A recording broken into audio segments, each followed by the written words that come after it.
All right, so we are going to get started doing some text analysis in R.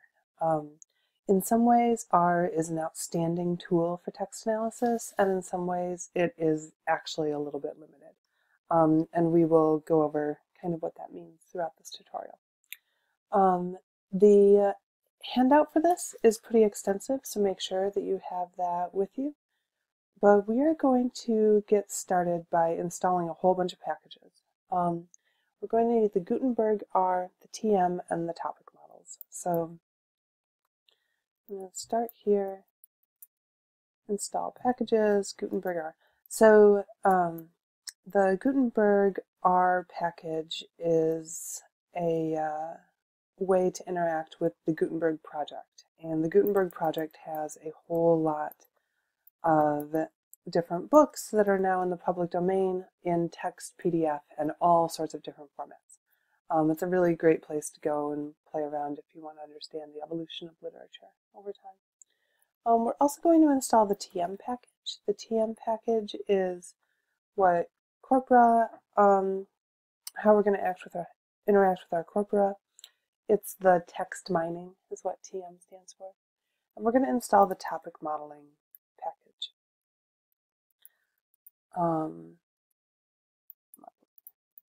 All right, we'll run all of these. In the course of this tutorial, we are going to go over how to clean your text from the very beginning, make sure that you've removed all the stop words and processed it appropriately for whatever your project's goals are. We are going to do some really basic topic modeling. I shouldn't say really basic. We're going to do some topic modeling. And you'll look both at topics and at documents to try to understand how the corpus together makes these topics and what are the dominant topics in this corpus. And also to understand what are the dominant topics for a particular document, as most documents are a mixture of topics. And finally, we'll do some supervised sentiment analysis.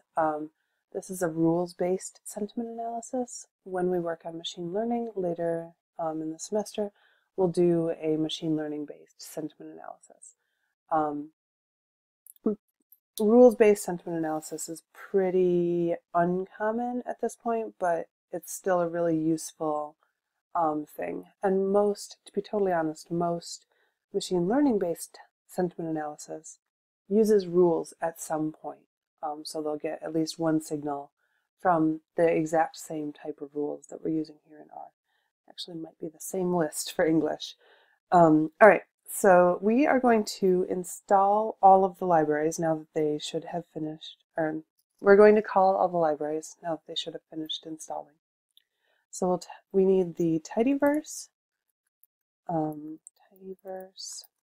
we need the TM package, and we need tidy text. If you haven't installed the tidy text package, you might need to pause and go and install that now. We also need the string R package. Again, that might come by default, but you might have to go and install that now if you get an error. We're going to call the topic models that we just loaded and the Gutenberg. And we need the Dippler.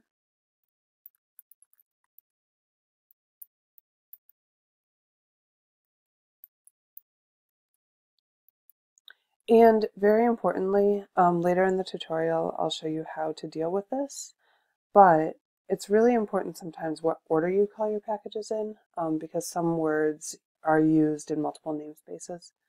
So we're going to, above the Dippler line, call library data.table. This is pre-built with R, but it's a really useful library if you want to do joins or things like that with somewhat large data sets I pretty much always use it whenever I want to do a SQL style join, because it's way more efficient and just makes more sense to me. But it has a function that is in conflict with the Dippler's function. So, all right, you should have the tidyverse. Pretty much always going to have the tidyverse. The TM package, the tidy text package, the string R package, topic models, Gutenberg R, data.table, and Dippler. It is a lot of packages when you're doing text analysis, and that's just kind of how it goes. All right, I am going to comment these out in case I want to run my entire page again. It'll be really easy to select everything and run it. But I don't want to install my packages again. Okay, cool. So those have been loaded into your workspace. So we are going to analyze two different types of text. We're going to analyze unstructured text, like you'd get from the Gutenberg project or something like that, where you don't care about any of that metadata. We're also going to analyze structured text, like if you got a CSV file of tweets, or if you got a CSV file of comments or articles, and you really wanted to preserve that metadata. So we're going to use both through the course of this tutorial. There's not a ton of difference between the two, but it is important at the beginning to know if you want to preserve your metadata or not, because it affects decisions that you make at the very beginning of your project. All right, but before we do any of that, we're going to work with a direct piece of text. This is on the LMS in TXT format, so you can go ahead and copy and paste it, or you can type it in directly. I have picked it up and I'm going to copy and paste it. And I'm going to call my variable text, and I'm just going to paste in here a poem by Emily Dickinson. Make sure that if you type it in, that you add in all of these spaces that you see here and all of this punctuation that you see at the end. And if you pick it up from the TXT document on the LMS, all of those things are there. All right, so I'm going to load my variable into the environment, and I'm going to make sure that it loaded properly. So I'm just going to call text, and I see down here that it has loaded exactly as I wanted it. The carriage returns, or the enter, the new lines, are encoded with this /n that is really common. This is how new lines are encoded like across your computer. And you see that R prints them out to the screen to illustrate to you what should be going on there as opposed to interpreting them. Small details, but you can, if you were to wrap this in print, I believe that R interprets that N instead. No, R is not that friendly. Python is that friendly. So R is not going to read those carriage returns for you. It's just going to print that you have a carriage return. Okay, so we want to do some cleaning features. The first thing we're going to do is make it lowercase. So the functions in R are really, really straightforward. So to make it lowercase, I'm going to type 2 lower, and then I'll pass it my variable text. And you'll see down at the bottom here that all of my words have become lowercase. And then I will remove the punctuation. Let's just remove punctuation, and I'll pass it my text.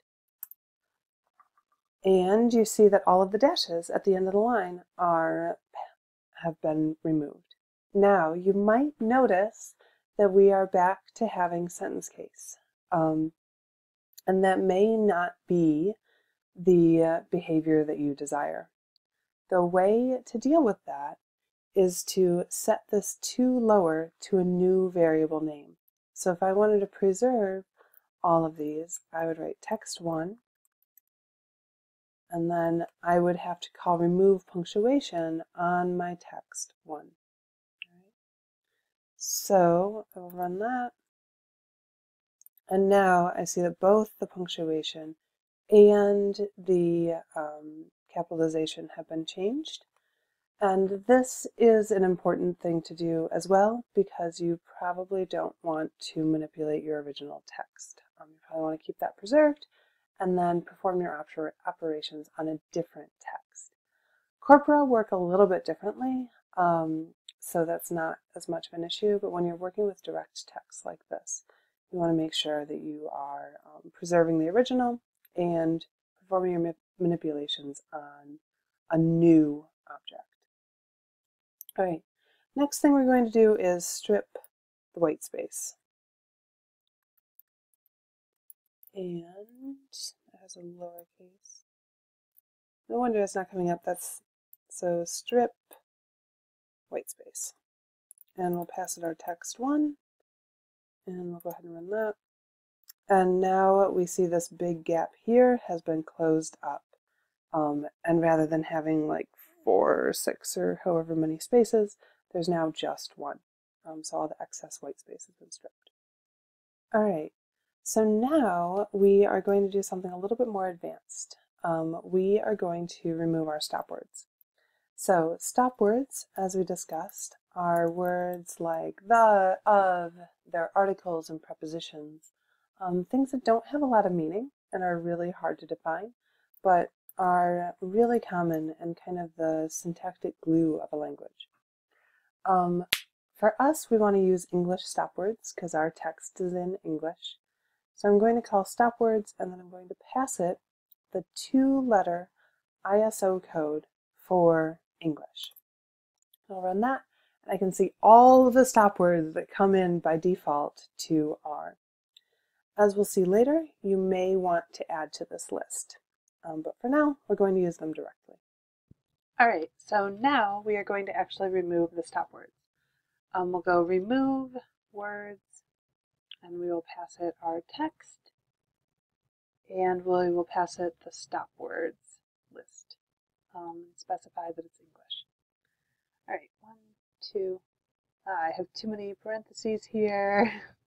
All right, so we'll run that, and what we see is that our stop words were removed. We have the could and the not, and we have for and me were all removed from our text. All right, so what if, because this is a poem about death, we actually also wanted to remove the word death? You know, in a poem this short, we wouldn't want to do that, but just for example's sake. I'm going to make a new list of stop words, and I'm going to call it my stops. And I'm going to assign my stops to a list specified with a C that has the stop words for English and also has the word death. All right, so I will run that, and then if I remove words and I remove my stops, run that, and you see that death actually wasn't removed. Why wasn't it removed?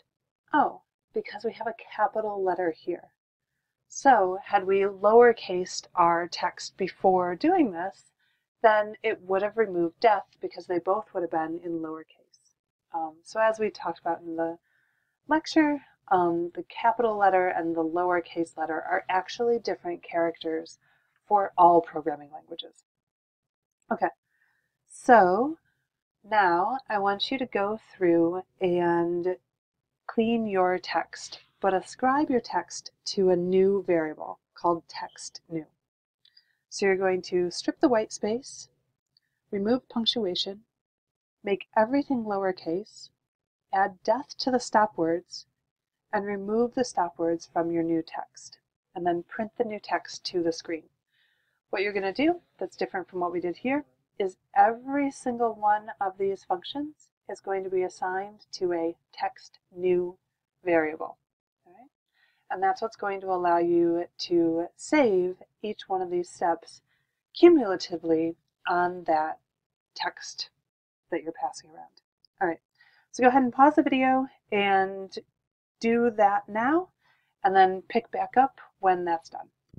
All right, I have transformed my new text variable, and this is what I have. I just have a few words remaining. This is kind of a funny example, but you see that it's all lowercase. Our white space has been stripped, and all of our stop words were removed. This removed more of our stop words, in large part, well, completely because when we removed our words, we were removing the stop words list, which is all lowercase. And words like because and I were in sentence case still, so they were not removed. Whereas now that everything was lowercase, before we removed our stop words, those stop words were removed. All right, now what if we had wanted to add the word stop to our stop words list? We would have had a problem because the word stop appears in two forms in our poem, stop and stopped. When we're interested in meaning rather than tense, genre, inflection, or all of these other things, we have to treat these as the same word, and this is called stemming. When we stem a word, as we talked about in class, we're removing the affixes. So we're removing the prefixes, removing the suffixes, removing any kind of inflection that's on the word. In order to recover those words, we need to then line them back up to forms that are completed. And this involves a bit of a cool trick. So we're going to use the stem function and the stem completion function. And the stem completion function is going to take our original untouched text in order to map the words back to their original forms. All right.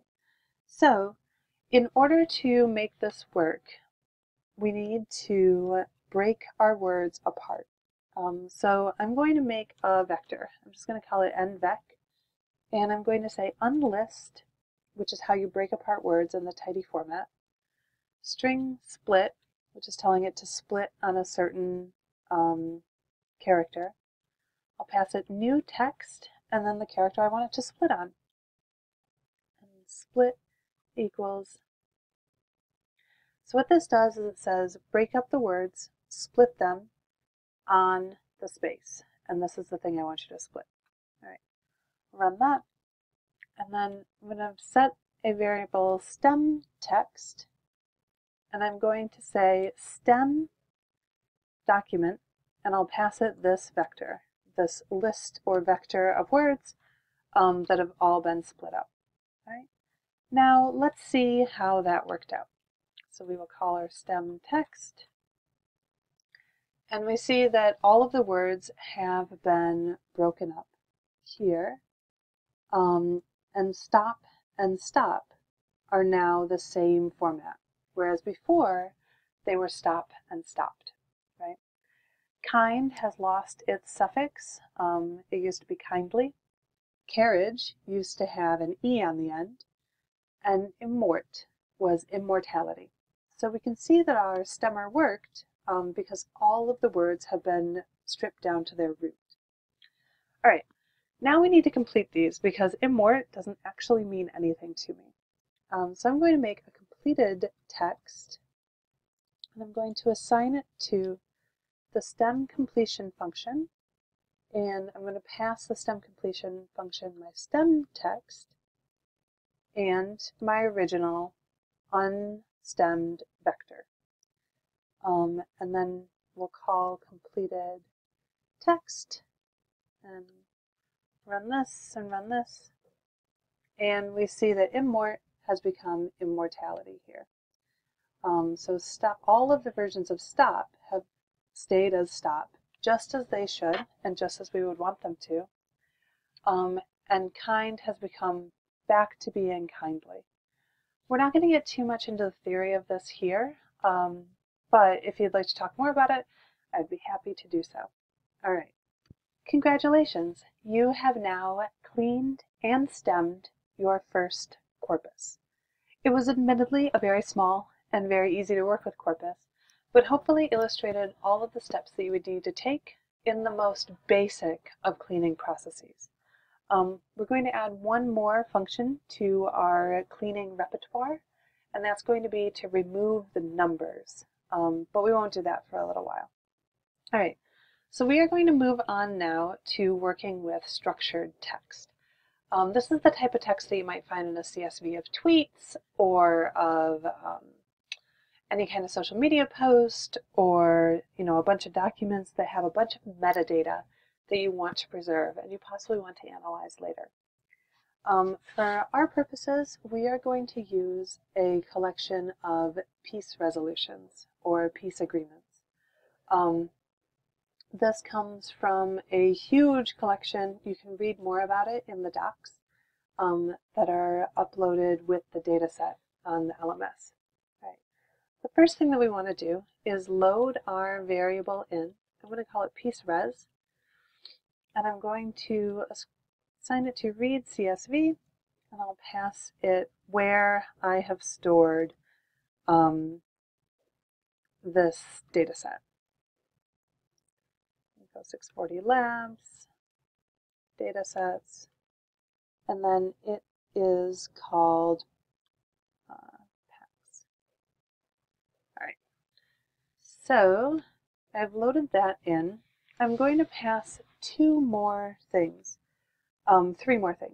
First, I'm going to specify that the encoding is equal to UTF-8. Now, R would probably guess that the encoding is UTF-8, but it's best practice to specify. Particularly when working with social media posts, you might find that the encoding causes massive problems. So just be really aware of that whenever you're working with social media data, because moving between different file formats oftentimes can corrupt characters such as emojis and things like that. All right. The next thing is I'm going to say header equals true, because I do want it to pull in the header names. And then strings as factors equals false. I don't want it to read the strings as factors. They aren't actually variables, they're characters. So factors is like if you have male and female, that's a factor, because that's a categorical variable that has a limited number of bins. When you're working with text, you want to read it in as characters, because you're not going to use those for analysis later. Rather, you're going to inspect the contents and perform manipulations on them themselves. All right, so once you have that loaded in, go ahead and run that. And we're going to inspect it. I want to see the structure of my piece resolutions, and I'm going to say glimpse. My piece resolutions. You can use summary, you can use whatever your favorite investigation is. All right, so you can see down here that I always misspell glimpse. So you can see down here the structure of our data set. It looks like our text is in this oath agar. There's some other information here, some other information here. So each one of these are the variables in our data set. For more on this, you definitely want to go out and read the docs. All right, so I'm going to pull this back down and spell glimpse properly. Glimpse data set. All right, and this gives us pretty much the same thing. Some information that the first ones are read in as characters, and the rest of these are integers. They're true-false values. We're actually not going to work with these at all, but we are going to work with the character values up here. All right, so now that you have that read in, we need to do a little bit of data cleaning. So we know just in advance that if we want to preserve the metadata with our corpus, we're going to need to do some special transformations on our CSV in order to make those things work. The first one is that we need to retain the unique identifier. The way that we're going to do that is by calling it docID. The data frame source function requires that your document be called docID in order to retain that unique identifier. So I'm going to use a bit of a shortcut, and I'm going to call names of the piece resolution data frame, and I'm going to get the names of where the piece resolution data frame are equal to AGT ID. For some reason, this is quotes sensitive, so make sure you're using the double quotes here. And I'm going to assign it to the doc ID. And we'll go ahead and run that, and there should be no errors. And then we come down here and we say our piece res doc ID. And we want this to be a character because we know that there's a little bit of vulnerability here, and it actually does cause problems if you don't do this, because our number gets read in as a number, not as a character, which is totally understandable, but really frustrating. So go ahead and run that, and now you should have a new column name and a new character. And if you didn't get any errors, then that worked. All right, so the next one is that our text is in the auth agreement. So we need to rename that text. So I'm going to do the same thing. I'm going to call names of the piece res and where names of the piece res are equal to oath ID.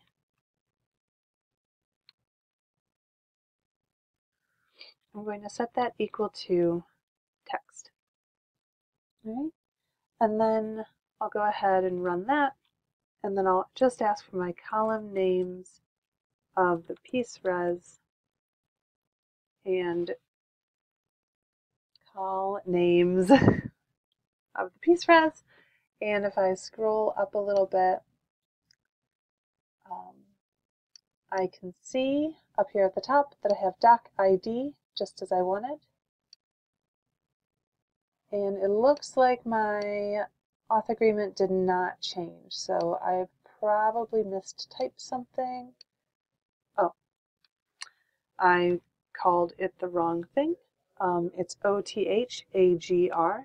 So I'll go ahead and run those again and make sure that it worked. Scroll up a little bit, and now it appears to have worked. We see the text there. All right. So now we are going to go ahead and make a corpus out of this data frame. So the first thing I'm going to do is I'm going to call piece source, because the first thing I have to do is change it to a source object. So we'll call data frame source. And again, as I mentioned before, if you were not trying to save the metadata, you could just call vSource rather than data frame source. And you'll see that a little bit later on.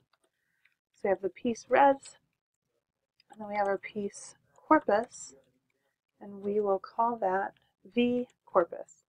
This is just a function that creates a corpus object, which is a special type of object in R. And we'll pass the piece corpus our piece source. So we'll go ahead and run both of those. And it takes a little while because it's pretty large. And I get a warning about the time zone, not really going to worry about that. All right, so now let's see what information we can get about our piece corpus. So we have piece corpus. Go ahead and print that.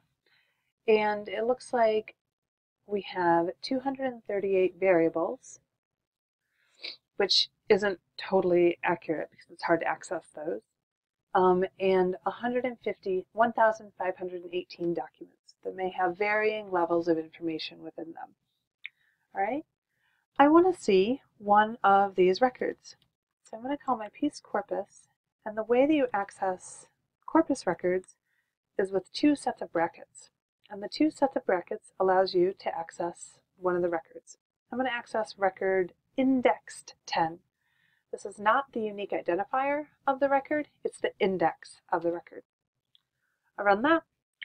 It looks like it is 867 characters long. That's interesting. 7 pieces of metadata about it. That doesn't tell me very much. More interestingly, I'd like to know what the actual text is. So if I do piece corpus 10, and then I call the first argument is always where the text is. And you see that I get this information about the text, all written out here. I want you to go ahead and take a minute and see what the second element is. So still call the 10th corpus entry, but see what you get when you change this to a number 2. All right, you should have seen a little bit more metadata about it, some more information about the piece corpus. All right, so we want to clean our corpus, right? So I'm going to make a new variable, and I'm going to call it piece cleaned. And whenever I clean a corpus in R, I need to do something called map. So there's a map function that allows you to take various functions and apply them to every record in a non-rectangular data format. And that's what we have here, is a non-rectangular data set. The corpus object is a dictionary type. It is not a spreadsheet type. All right? So I'm going to call tm map on my piece corpus, and I'm going to tell it to remove the numbers. This is just another one of the cleaning elements that we used that removes the numbers from our corpus. Okay? Go ahead and run that. And now let's go and check that same record that we saw before. And here we see a 2007. We expect things like that to be removed. Right? So we have piece cleaned, and I'll access record number 10, the first element, and it says that piece cleaned does not exist. And that is because I made a typo. I called it piece cleaned. Hopefully you did not make the same typo. All right, so once we remove the numbers, we see here that 2007 has been removed. And if we go through, all of the other numbers have been removed as well. All right, congratulations. You just did your first cleaning activity. So the next thing I would like you to do is use the same tm map function to go through your corpus and first remove the numbers, then make everything lowercase, then add piece and agreement to your stopwords list and remove your stopwords from your corpus, then remove the punctuation, strip the whitespace, and inspect an entry. We used all of these functions except for remove numbers when we were manipulating our text above. Some key points to remember here are to make sure that as you are working with this, you are cleaning the right thing. So we've set up this piece cleaned variable here, and note that our first function occurred on the piece corpus, but subsequent functions should happen on piece cleaned, not the piece corpus. All right, go ahead and pause the video and have fun cleaning your corpus. Welcome back. Now that you have cleaned your corpus, let's go ahead and check on it. And we'll check on that same record. 1010 bracket 1. And excellent. We have a nice cleaned corpus. Our content has no punctuation marks to speak of, no numbers, no extra spaces, none of that stuff. And all of our stopwords have been removed. Fantastic. All right, so now we are going to go and make a document term matrix from our data set. This is a little bit different than a corpus. As we discussed in class, a document term matrix is really a big spreadsheet almost, a big table of the documents and the terms that occur in those. And the corpus method has a really easy way to make this. So we're going to make piece DTM. We're going to assign it to document term matrix. We'll pass in our piece cleaned. All right, go ahead and run that. And it takes a second to build, but once it does, we can call it. And it tells us by calling piece DTM, we see that we have only about 30,000 non-sparse entries. Sparse entries are zeros, so that term does not occur in that document. So there's about 30,000 unique words across all of our documents in our corpus, and they don't appear in every single document, hence the zeros. All right, so now we need to make sure that we don't have any empty rows, and this is just an extra step that you need to take to clean your data. Because empty rows can come up for all kinds of reasons, not the least of which is formatting issues. So we're going to make a list of the unique indexes, and it's going to be unique piece DTM $i. Because all I'm trying to get here is a list of all of the unique indexes, or indices. And then I'll make a new piece DTM. I'll overwrite that old one with piece DTM, and we're going to only select those indices, so the unique indexes, and then put a comma and nothing else after the comma. And that says select everything from the unique indexes, and we'll call it again just to make sure that it still exists. Go ahead and run this whole set. And we see that there are fewer sparse entries. There's still a lot, but the sparsity has gone down to 99%. And this means it's going to be much easier to work with and that we aren't going to get any errors for having empty rows. All right, so now we want to tidy this, which just means turning it into the tidy format so that we can use the tidyverse and tidy text packages. So we're going to call it piece DTM tidy. We're going to assign it to a tidy version of piece DTM and run that, and then check on our piece DTM tidy. And it's going to come up with a whole list of words and how many times they occur in each document. So this is document 864, and it looks like accordance occurred 1 time, accountability occurred twice, Afghan occurred 5 times. So you can begin to understand what this, what that document is about. All right, so we are going to move on. There's a part in the handout that you have that says hashtag possibly remove this section at the bottom of the page. That's where we're at. We are going to skip that section. So we are going to move straight in to running an Lda analysis. So when you do an Lda, it's typical to say that the number of topics that you want is represented by the letter K. So I'm going to say that I want 6 topics. So I'm going to set K equal to 6. And then I'm going to make a new variable, piece Lda, and I'm going to assign that variable to capital Lda. That's how you denote the function. And then I'm going to pass it my piece DTM, not the tidy version. We want the corpus version, the plain DTM document term matrix, not the tidied one. The tidied one was only for our inspection at that point.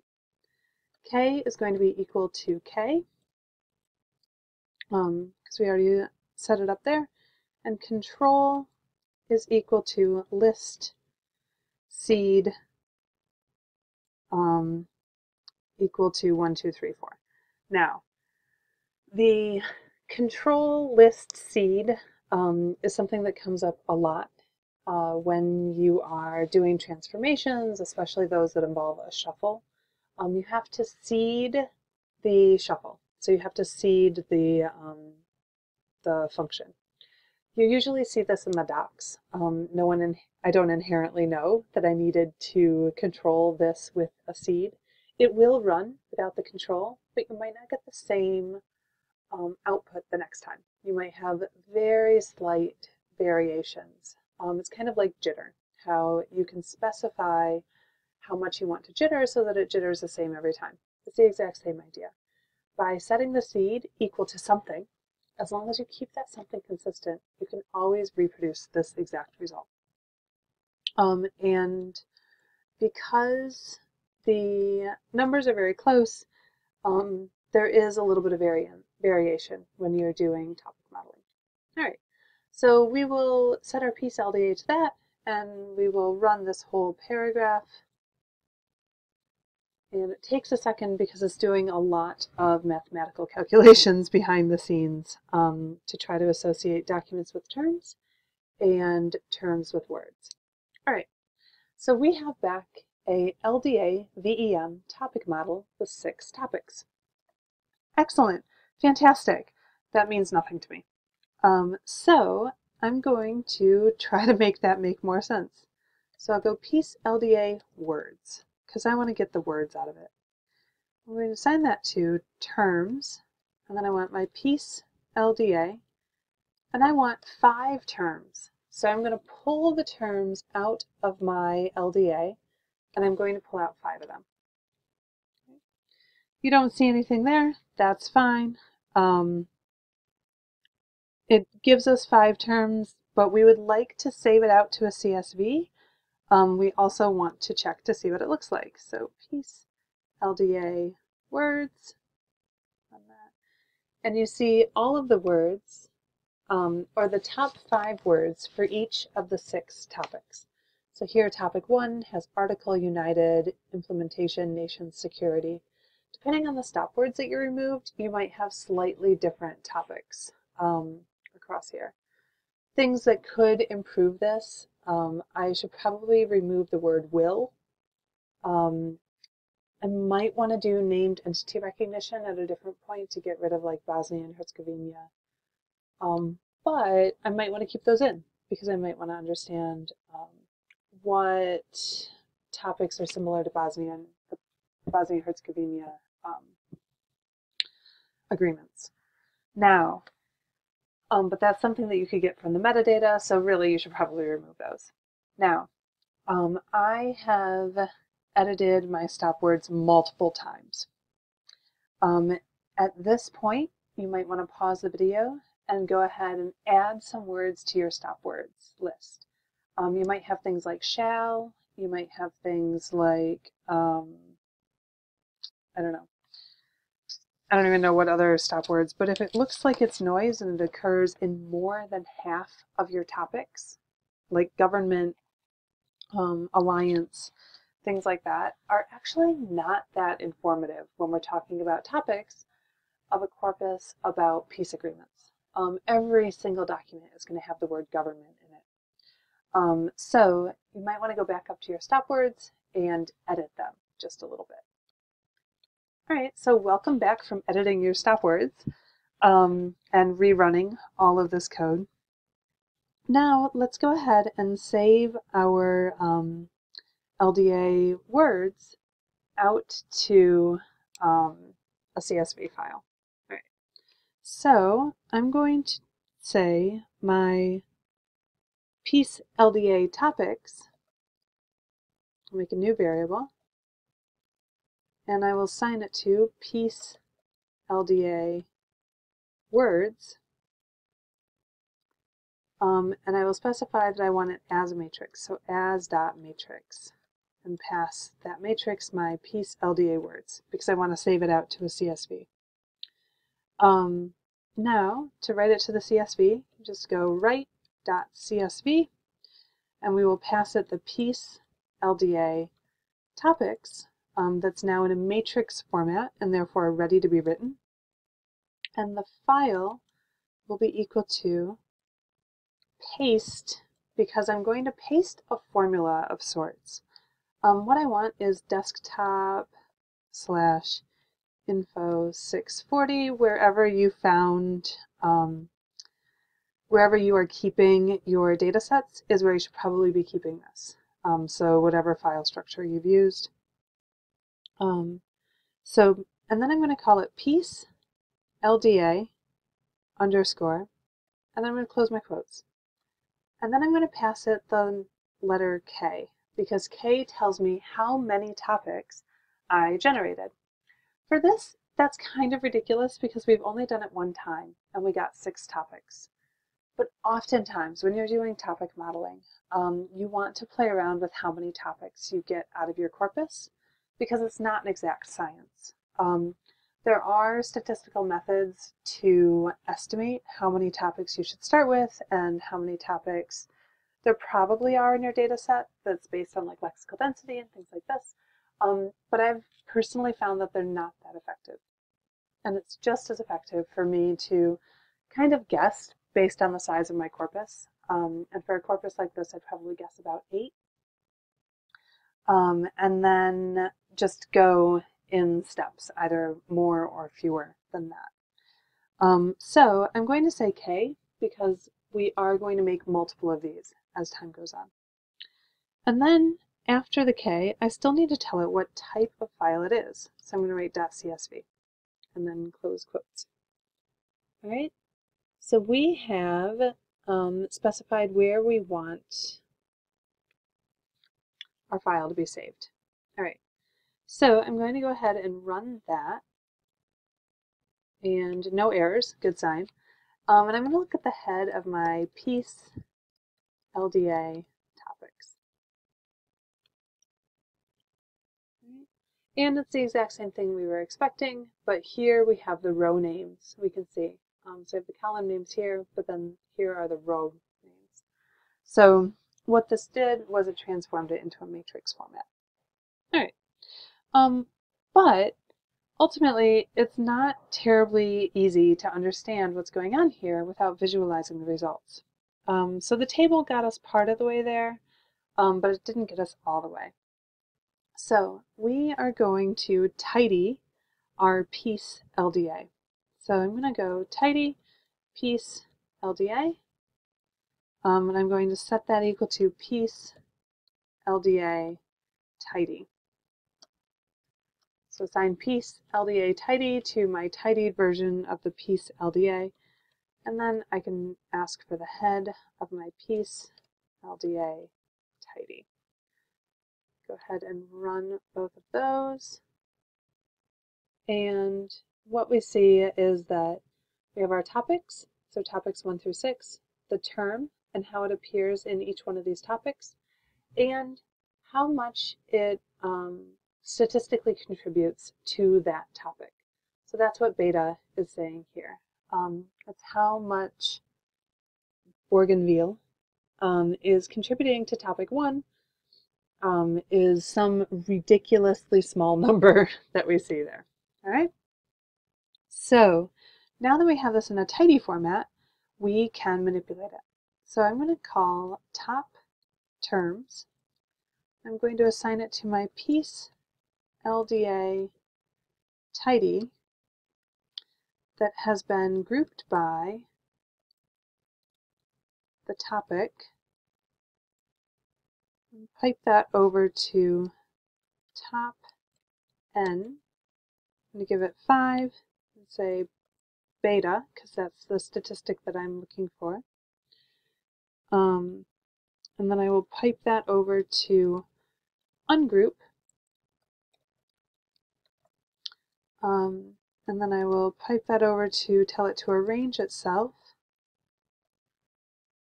by topic and beta, or negative beta. All right, so I want the top one first. Wait, I have a typo here. Group by topic. Close that parentheses. All right, great. So let's then check out the head of our top terms. Go ahead and run this whole thing. And it looks like we have our topics grouped together and the betas in descending order over there on the right. Okay, this is starting to get a little bit more helpful, understanding how each term contributes to each topic. I will say that 5 is a little bit small, but greater than 5 doesn't fit on the screen very nicely. So we're using 5 here. I would usually use at least 8 terms when doing topic modeling. All right, and then we should use that to visualize. So I'm going to say top terms, and I'm going to pipe that over to mutate. And what I want is the term, but I want to reorder the term by the term and beta. So I'm just reorganizing this data frame. Pipe that over to ggplot. And so we have our data set up here that we are now passing over to our ggplot. We're going to specify our aesthetic. Our aesthetic X is the term. Our Y is the beta. And we want to keep it some other visual cue that breaks up the topics. So the fill is going to be the factor, because we want to treat this as a categorical variable, topic. I'm going to add to that my geometry, and I want my geometry to be a column, and don't show me the legend, because that is not actually going to be terribly helpful here. Right? And then I'm going to add to that a facet wrap, because I want to see all of these broken out. I don't want to see them on one big sheet together. So I'll facet by topic. My scale is going to be free because ultimately it's a comparison. It's not a relative scale or a fixed scale. It's a relative scale. And then I'm going to flip my coordinates. This turns your vertical bar graph into a horizontal bar graph, which is really nice when you're doing topic models because it's a little bit easier to understand. All right, go ahead and run that, and this will take a few minutes. It is doing a lot of processing. Excellent. And we see over here each topic and how much each word contributed to that topic. So again, you'd probably want to do a little bit more cleaning. Will is not terribly informative, except it does tell us something about the future. And if you want to talk about the difference between will and shall, probably should have left shall in here. The Sudan peace agreement was really meant to be comprehensive. That was a big thing for them, obviously. Here we see a topic about ceasefires and hostilities and cessation being tied up with this idea of security. But we also see security tied up with this idea of the United Nations and the United Nations implementing or having some role in the implementation of the result. Right? So you can play around with this a little bit. You can change the number of terms. What I would like you to do at this point is make sure that you get your stop word list just as you want it. And go ahead and rerun your code. And then we will review this again. Excellent. All right, welcome back. So one problem with that whole thing that we just did was that was a lot of steps. And if you went back and you edited your stop words, you had all of the cleaning and you had all of these steps. Wouldn't it be great if we could use functions? Now, we are an hour into this tutorial, and I am introducing functions for the first time. Functions are kind of a complicated thing, and they're one of the things that makes R incredibly useful because you can pick up a function and port it over to another program. You can use these functions, and they kind of get encapsulated. So we're going to write our first function. We're going to call our function get LDA topics terms by topic. Right? And we're going to say that, hey, I'm writing a function. And whenever I have this function, there should be an input corpus. And I'm not going to offer a default value for that input corpus because the user should always have an input corpus that they're using here, if nothing else. The plot is equal to true. I do want you to plot yourself. You can override this behavior and have the plot equal to false. The number of topics. Ultimately, I don't always know how many topics, but since we use 6, I'm going to offer a default value of 6 because I don't necessarily want my program to break if the user hasn't specified the number of topics. The number of words I'm going to say is 5 because that's what we've been using, but you might want to enter a higher default value for this. And then we're going to specify the path. Right? So my path is going to be equal to desktop slash info 640-labs. And I'm going to only use it in this program, so I'm going to even be brazen enough to put my file name in here. This is really not actually a good idea, but I'm doing it anyhow because I'm not planning on porting this function over to anything else. Right? So I've specified the path of where I want this to be saved. Okay. All right, so I have defined my first function as it has to have these 5 elements. It has to have an input corpus, a plot, but if you don't specify a plot, by default it'll be true. A number of topics, if you don't specify it'll be 6. A number of words, the default is 5, and a path. And this should be the file name. Okay. All right, so now I do an open curly braces. And this is where I put all of the code to build out my file. And the code looks like this. My DTM, you have already been doing this all along, so you can copy and paste it from above, or you can follow along here. But rather than specifying the corpus, we are going to use the same name here, the input corpus, that we used here, because this links to this. The input corpus here and here are going to have the same name. So if your input corpus later on is called best corpus or my corpus, when you call your function and you pass the corpus name, it's going to fill in that name throughout every single function.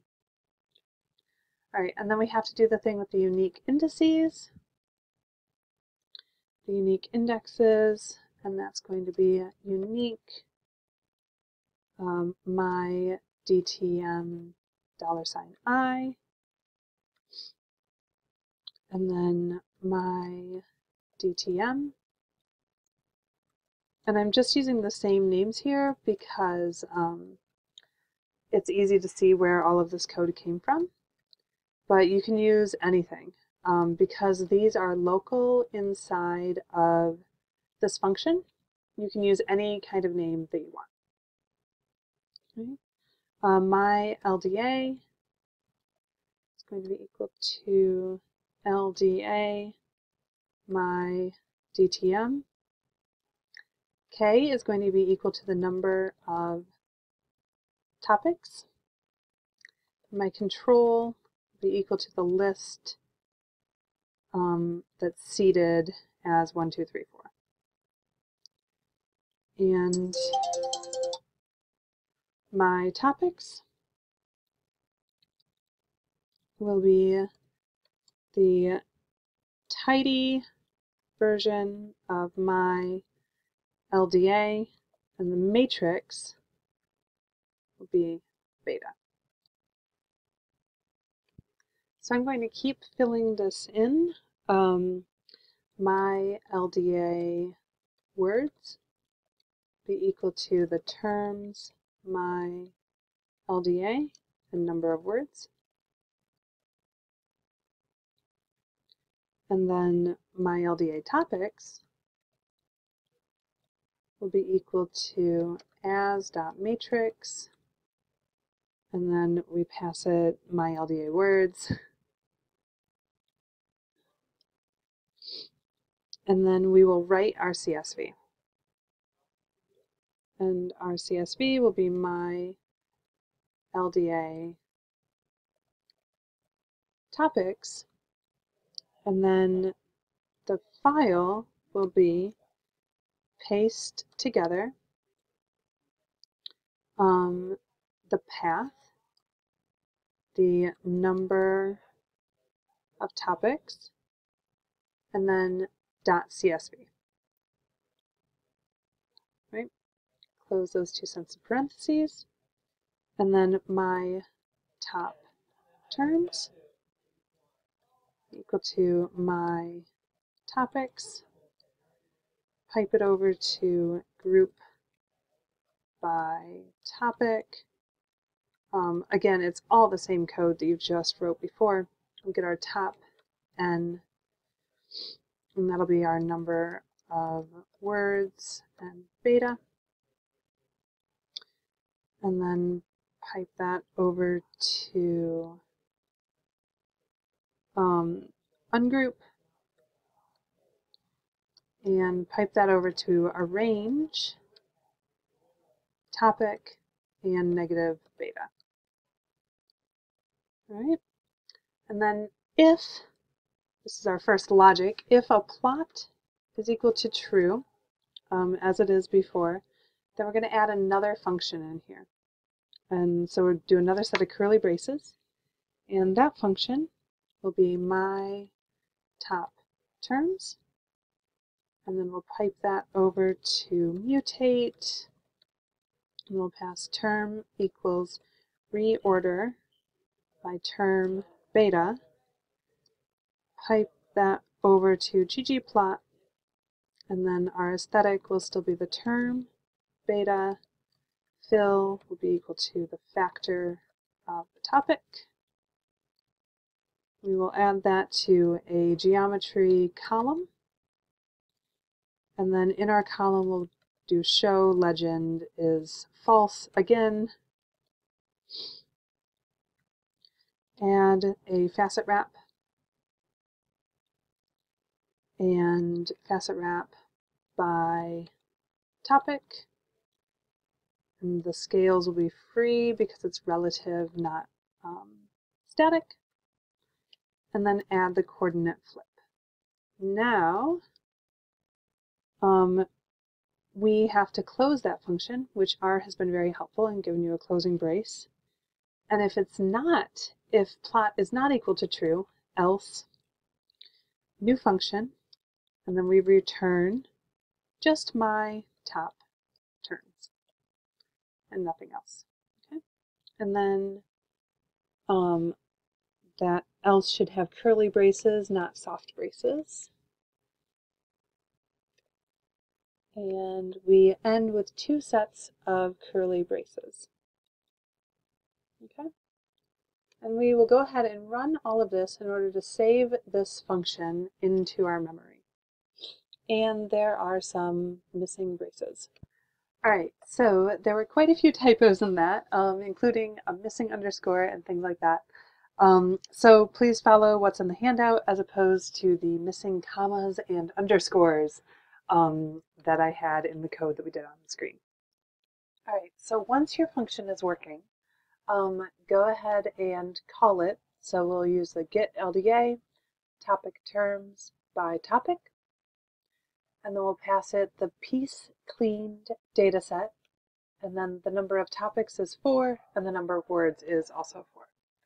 Go ahead and run that, and you should get these 4 graphs over here on the screen. This is the exact same data set, doing the exact same process, just rather than having 6 topics and 5 words, we have 4 topics with 4 words each. All right.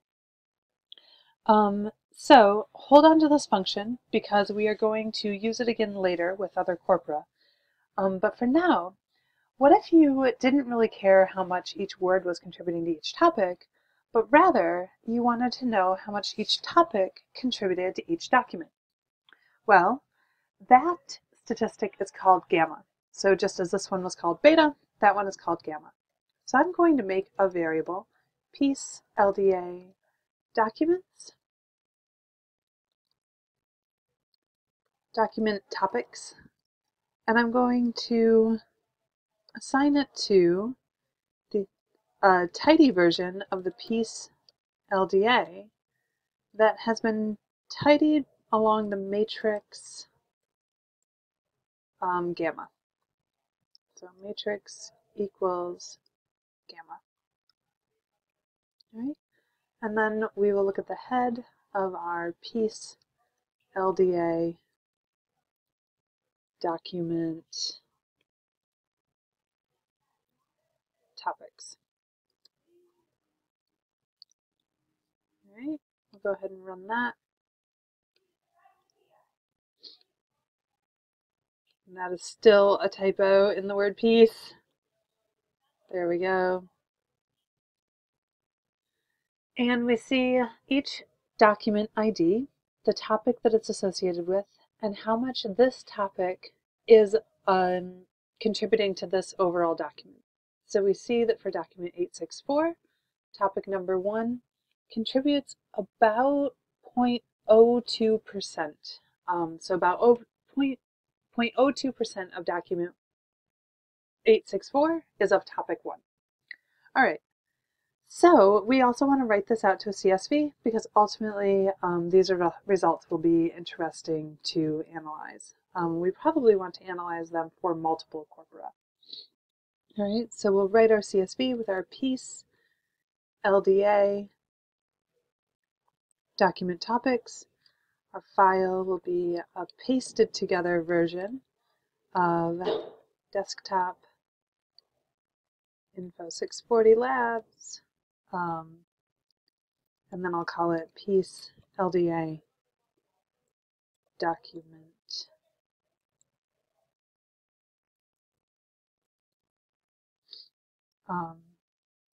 topics.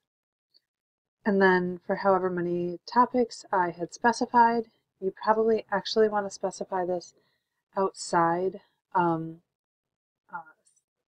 state your K.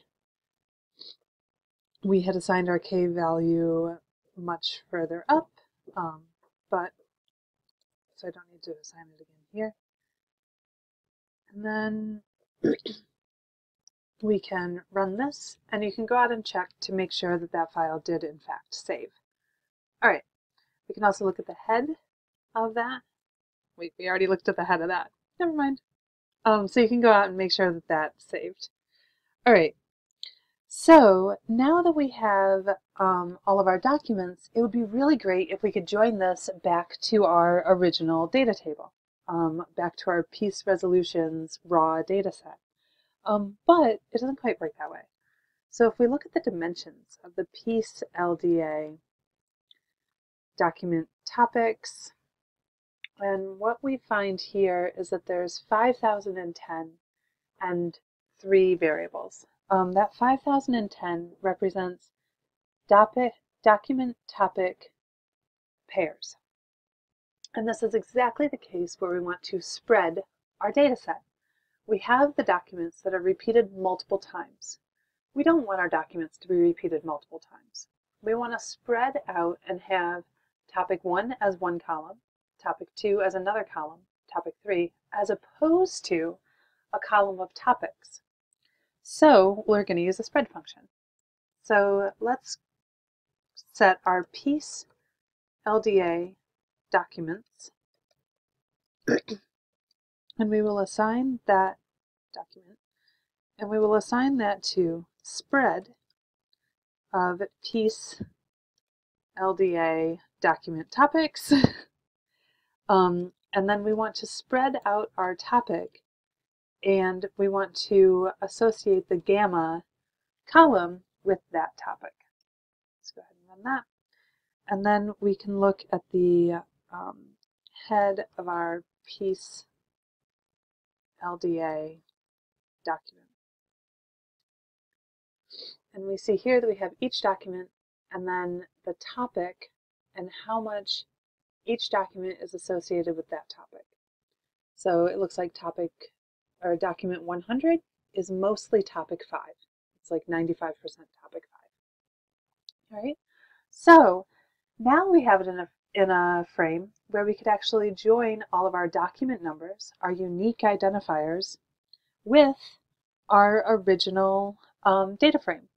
But wouldn't it be helpful if we could immediately calculate what the dominant topic was, to say that topic 100 or document 100 is mostly topic 5? The way that we do that is with a max function. So we take the piece LDA document, and then we're going to make a new column, and we're going to call it max topic. Call it whatever you want, but I'm going to call mine max topic. I'm going to set that equal to column names,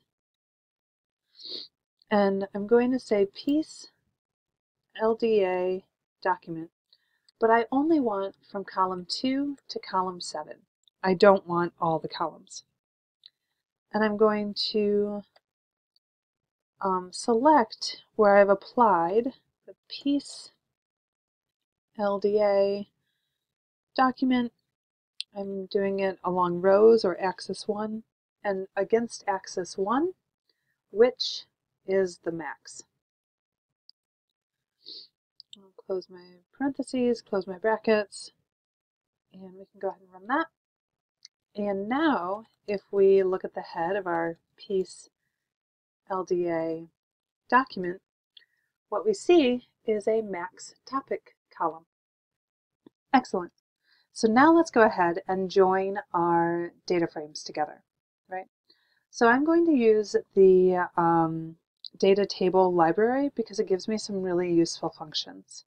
So I'm going to say data table 1, and I'm going to set it to data.table, which is a kind of a stripped down tibble. And what we've been working with have been tibbles so far.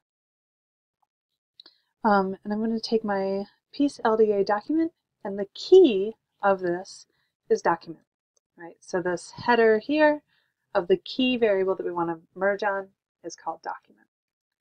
DT2 will be data.table, and with this one we want to be our piece resolutions, and our key here is the document ID. Right? And now that I have these two set to data tables, my piece merged is going to be DT1 merged with DT2. Very easy and very space efficient. Just to make sure it worked, I'll look at the dimensions of my piece merged, and I will run all of this, and I have 1518. So that is the same number as documents that I had to begin with. Now I'm going to look at all the column names. Like, what variables do I have in here? So I'll look at the column names of my piece merged, and what column names, and that is a lot of column names. Oh my goodness, I probably don't need all of those. What I really need is some metadata to plot or graph it. So you can select only those columns you want to work with. You can filter only those columns. I'll leave that up to you. But for our purposes, we have gotten to a point where we now have an association between each document, the text of that document, who the agreeers were, what countries it was between, the status, and if it mentioned gender or if it mentioned youth, all of these different types of information all merged together into one table that we can then go ahead and visualize. Excellent, congratulations. Now go ahead and pause the video because we're going to be moving on to another part. Excellent, welcome back. So now we are going to be working with unstructured text. Unstructured text is something that you might get from Project Gutenberg, or if you have just one big book that you want to analyze or something like that. This is why we loaded in the Gutenberg R package, because it allows us to directly download books from Project Gutenberg. So I want to work with Don Quixote. So I'm going to put DQ, and I'm going to assign it to Gutenberg underscore download. And I know, because I looked it up, that Don Quixote is book number 996. You can find this in the URL. All right? And you have to be connected to the internet for this to work. But once it does, it'll say that it's using the mirror, just giving you this warning. Once it does, you can look at the head of Don Quixote, and you can see the first few lines of this Don Quixote. You can use regular expressions to clean this up and get rid of like the title and that kind of stuff. That's not essential for our purposes here, but we are going to go ahead and make a corpus of this so that you can try out topic modeling on another text. So the corpus that we're going to make is we're going to first say DQ source, and we will assign that variable to vector source of DQ. Now you'll notice this is a little bit different from what we did before. Before we said data frame source, and this time we're saying vector source. The difference is that when we were working with the CSV, we wanted it to be read in as a data frame to preserve certain columns. Here, we want to read this entire book in as one big blob. We don't want to preserve any metadata. We don't want to like try to analyze it with anything else later. We just want to have a better understanding of Don Quixote. So now we can make our DQ corpus just by assigning our DQ source to the vcorpus package. So we'll call it our vcorpus function. So we'll call vcorpus on DQ source, and we run this whole thing, and it loads it in. And then you can look at DQ corpus and the first entry. And the first entry is all of the,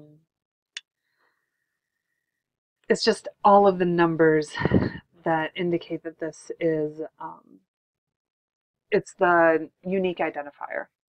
The second is the metadata that just tells you kind of overall about the corpus. All right, so now this corpus functions exactly the same way as your previous corpus did. So your assignment is to clean and prepare the text of Don Quixote for topic modeling. Call your topic modeling function to view the output of it. Find 4, 5, 6, and 7 topics. And be sure to change the name of the file that is outputted. And what do you notice? Did you have to revisit any of the terms? Did you have to go and like change your stop words at any point? Right? So that is your assignment for this section. We are going to move on to the sentiment analysis portion of text analysis. So the Tidy Text library comes with a bunch of built-in sentiments. And the way that we're going to do sentiment analysis for this course is going to be a rules-based sentiment analysis. You can also do this through machine learning, and we will probably use a machine learning approach later on, either in the tutorial or as an outside assignment. But for now, we're just going to use a rules-based approach.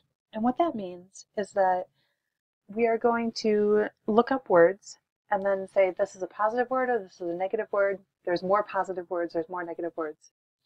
And the Tidy Text library comes with 3 varieties of sentiments. It comes with a sentiment that's just positive and negative. It comes with a sentiment that's on a scale. So from -3, I believe, to +3. And it has sentiments that are actually emotions. So joy, trust, fear, disgust, surprise, anticipation. All right, so I'm going to just take a look at sentiments here from the Tidy Text model. And what we see is all of these words have a associated sentiment with them. So like the word abacus has the trust sentiment from the NRC lexicon. Okay, let's actually break these out because they're kind of all mixed up together. So I'm going to call get sentiments, and I'm going to get sentiments from afin going to get sentiments from NRC, and I'm going to get sentiments from Bing. Right?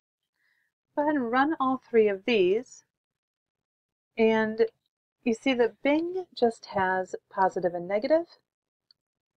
NRC has all of these emotions, and AFIN has a score, a numerical score of the sentiment. Positive is positive, negative is negative. So you can see already that these are used in different ways, sometimes in conjunction with each other. And honestly, even when you are working with machine learning, most modern machine learning algorithms, unless they're based on neural nets, use a combination of linear regression and static rules, such as this. So, you might have a dictionary where you look things up and you get one signal from that and another signal from the output of your linear regression. Right? Don't worry too much about what any of that means. For right now, we're just going to do this very direct way of sentiment analysis. All right, and we are going to do sentiment analysis on some song lyrics. I'm, obsessed with David Bowie, so we're going to focus on David Bowie for the time being. All right? So we are going to read in song lyrics. We're going to call it lyrics raw. And we're going to go read.csv, and then we're going to navigate to the desktop, and then, or wherever you have your data stored, and get the song data from the LMS. We're going to specify that the encoding is equal to UTF-8. Not so important with song lyrics, but it's just good practice. There is a header row, and strings as factors is equal to false, because again, we want our strings to be read as characters, not factors. Go ahead and run that, and let's ask for a summary of our lyrics. Right, I'll take it a second. And it looks like we have these 4 variables: artist, song, link, and text. So we have the artist name, song name, a link to go and listen to the song, which we will not do today, and then the text of the song. All right, so we are going to use this text to do some sentiment analysis. So the first thing that we want to do is tidy our lyrics. So I'm going to set a variable called tidy lyrics, and I'm going to assign it to a lyrics raw, and I'm going to say ungroup yourself, and then I'm going to pipe that over to unnest your tokens. So when you are using the tidyverse for any kind of text analysis, this is what you start with in order to turn your CSV into something that you can work with within the tidy sphere. All right, and we have word and text is what we want. So we'll run that, and it'll take it a second to run because it's actually a pretty big data set. I think you saw 57,000 records in there. So it takes a little bit. You can actually still type things while it's going. So we're going to ask for a summary of the tidy lyrics. And then we're going to want to look at the head of our tidy lyrics. All right. Yours may be taking very long, so I'll have you pause the video. All right, and once yours, you get this little right-hand signal or the greater than sign, go ahead and run the summary and the head. And what we see is that our summary, we have this new variable in here called word. So every single word in all of the lyrics has been given its own row. And this is what tidy data means, is that, I love her means there are now 3 rows the artist ABBA, the song She's My Kind of Girl, the link are all repeated 3 times just to say I love her. So this got really, really, really big, hence why it took so long. So then we see, look at her face. So you see the entire text has been turned into a 1 word per row format. All right, so we want to know overall of the songs that David Bowie sang, what does joy mean to him? So what words were the most joyful to David Bowie? So I'm going to call my NRC sentiment. I'm going to assign it to get sentiments, and then I'll pass the NRC variable. Pipe that over. I will pipe that over to filter only by those sentiments that are joy. Right? So my NRC sent is going to be only where it's joy. So only those words that express joy. Right? So I've filtered by joy. And now I'm going to make my tidy lyrics that are only David Bowie. So tidy lyrics Bowie. And I will assign that to tidy lyrics that I have filtered by wherever the artist is equal to David Bowie. Importantly, you have to have the capitalization right for that to work. All right, we can go ahead and run that. And now we have a much smaller data frame of only David Bowie's songs. So now I'll take my tidy lyrics Bowie and pipe that over to make an inner join. So what this is going to do is automatically look for the thing that they have in common. In this case, it's going to be word. So I'm going to inner join my tidy lyrics Bowie with the NRC sent. And I'm going to specify DPLYR 2 colons. And the reason being that there's another package that we've loaded that has a count function in it. So if I don't specify that I want the Dippler count, I might end up with a different count, and then it's going to break my code. So these really common things like count, a lot of times you want to specify the package. And I'm going to count the number of words, and I do want to sort them because I want to be able to see what the most common words are. I'll run that, and what I find is that for David Bowie, the words or the feeling of love was expressed, or the feeling of joy was expressed through love, baby, dance, good, a little bit less so, but love, baby, and dance. That's what joy looked like for David Bowie, right? All right, so maybe that's not what we're most interested in. Maybe we want to know, like, what were David Bowie's most sad songs, or his happiest songs, or his most tormented songs, right? This is a little bit different. So for here, I'm going to go Bowie sentiment, because that we were just working with an emotion. This time let's work with sentiment.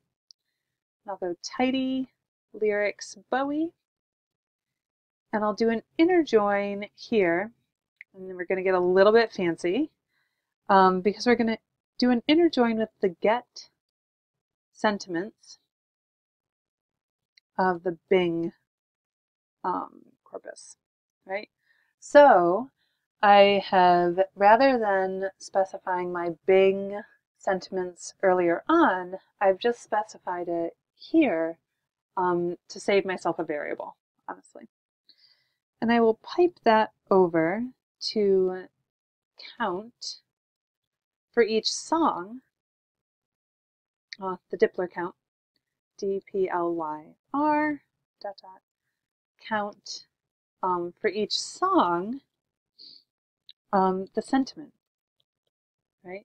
So for every song, count the sentiment, the number of positives and negatives. And I'll pipe that over to spread it by sentiment and N and no fill. So if you're going to fill anything in, fill it in with a 0 if there's a missing value.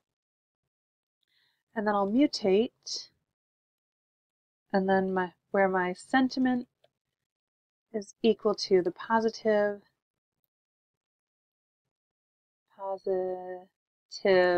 minus the negative. And what this will give me is a sentiment score that's the difference between the number of positive words and the number of negative words in each song for David Bowie. So if one song is all just negative words, this is going to come out very, very negative. And one song is lots of positive words and no negative, it's going to come out with a very high positive score. Okay? So we can run that. And object song is not found. That seems problematic. Again, I had a typo. Hopefully you were following along with the tutorial rather than with whatever I wrote on the screen. All right, so let's look at the head of our Bowie sentiment. Go ahead and run that. And what we see is that, a better future is very positive. A small plot of land is very negative. So, you can play around with this if you are super interested in David Bowie. But for us, for right now, let's go ahead and plot this because that'll give us a better sense overall of what is going on here. So we'll call ggplot, and we'll pass in our Bowie sentiment, and our aesthetic will be negative on the x-axis, positive on the y-axis, and our color will be equal to song. And then we'll add to that the geometry jitter because we want them slightly, not totally on top of each other. Don't show the legend. And run that. And what we see is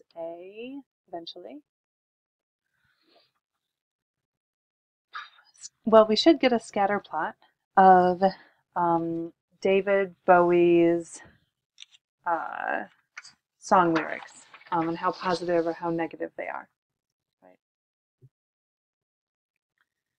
That is, and there you have it. A plot of David Bowie's song lyrics.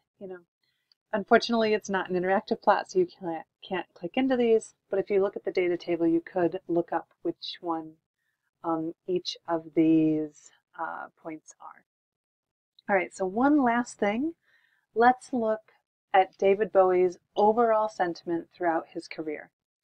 So we will take Bowie career sentiment and set it to the mean of Bowie sentiment. So this is that column that we calculated. And then we will ask what was Bowie's career sentiment. And you can take a guess if you think it was positive or negative. And overall, he was ever so slightly negative.